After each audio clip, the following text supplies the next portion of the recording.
Ladies and gentlemen, buckle up, because today, we're diving into one of the most outrageous, iconic, and downright legendary muscle cars ever unleashed onto American roads.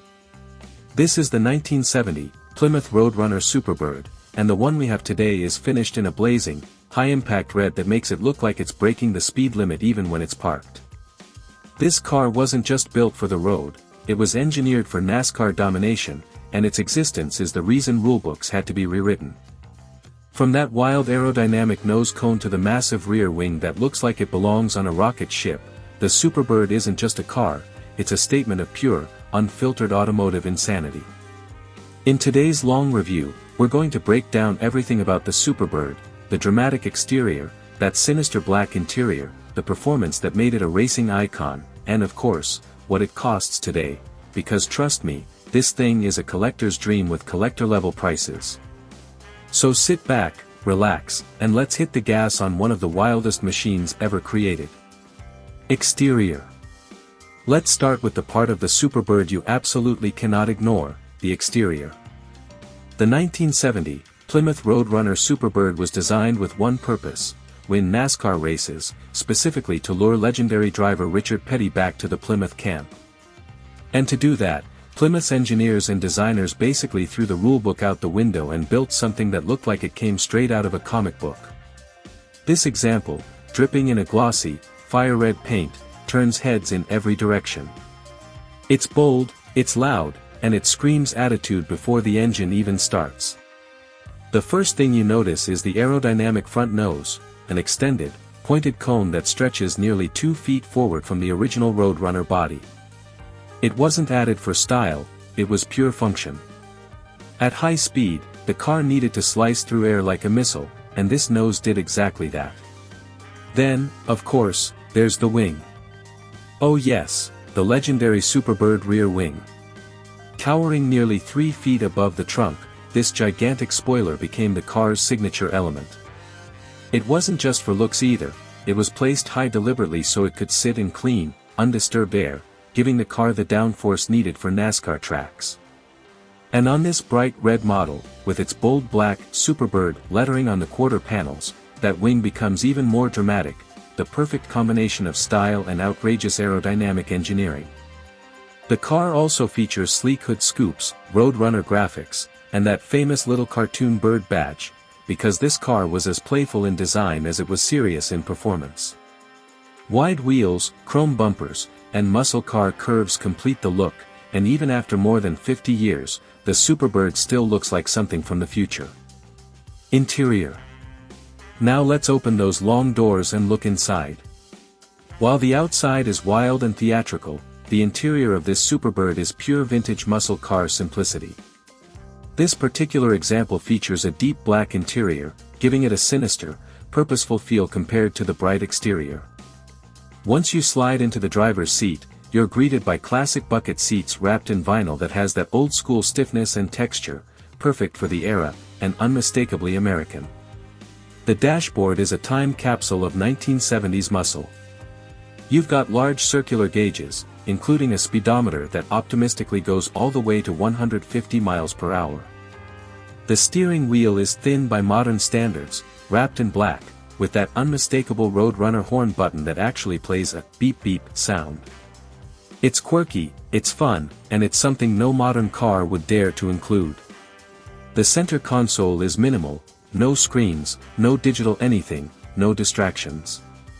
Just pure driving controls, the shifter, the basic knobs, and the radio. And honestly, that simplicity is part of the charm. When you get behind the wheel of a Superbird, you're not just driving, you're connecting to an era when everything was mechanical, raw, and visceral. The black carpeting, black door panels, and black headliner give the cabin a dark, cohesive look that contrasts beautifully with the blazing red exterior. Visibility in the Superbird is a mixed bag. The long nose means you're practically driving a land-based torpedo, and that massive wing in the back. Yeah, it's not subtle from inside the car either.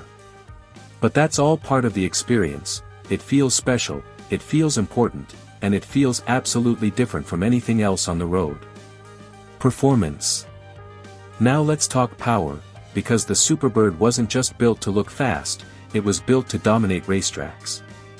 Under the hood, the car came with several engine choices, but the most famous one, the beating heart of legends, is the 426 Hemi V8. This wasn't just any engine, this was Chrysler's most iconic powerplant, delivering around 425 horsepower on paper, though in reality, it produced more. The Hemi was loud, violent, and powerful enough to push the Superbird to insane speeds. With that long aerodynamic nose and high-mounted wing, the Superbird wasn't like other muscle cars that struggled to stay stable at high speeds. This car was engineered for top speed runs, and on NASCAR tracks, it reached over 200 miles per hour, an astonishing figure for the era. Even the lower-tier 440 Super Commando engines, including the 440 with a 6-pack carb setup, were beasts in their own right, offering torque and acceleration that put the Superbird at the top of the muscle car food chain. The exhaust note is the pure sound of American power, deep, throaty, and full of aggression. Driving the Superbird on regular roads is an experience you will never forget.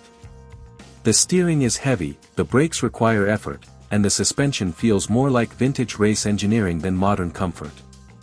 But when that engine roars and the wind starts pushing against that giant wing, you understand why this car became a legend. It's not smooth, it's not subtle, it's a brute force machine built for speed and competition, not convenience. Prices. Now let's talk money, because the 1970 Plymouth Road Runner Superbird has become one of the most valuable muscle cars in history. Back when it was new, not everyone loved the styling. In fact, many sat unsold at dealerships and had to be converted back into regular road runners. But today, collectors would do anything to get one. A well-preserved Superbird today can easily reach $300,000 to $500,000, depending on the options and originality. A numbers-matching Hemi Superbird in pristine condition? You're talking over $1 million at high-end auctions. Even 440 equipped models in good shape command massive prices, often well above $200,000. This red example with black interior, especially in restored or well-kept condition, is the type of car collectors dream about, and the type of car that only continues to appreciate.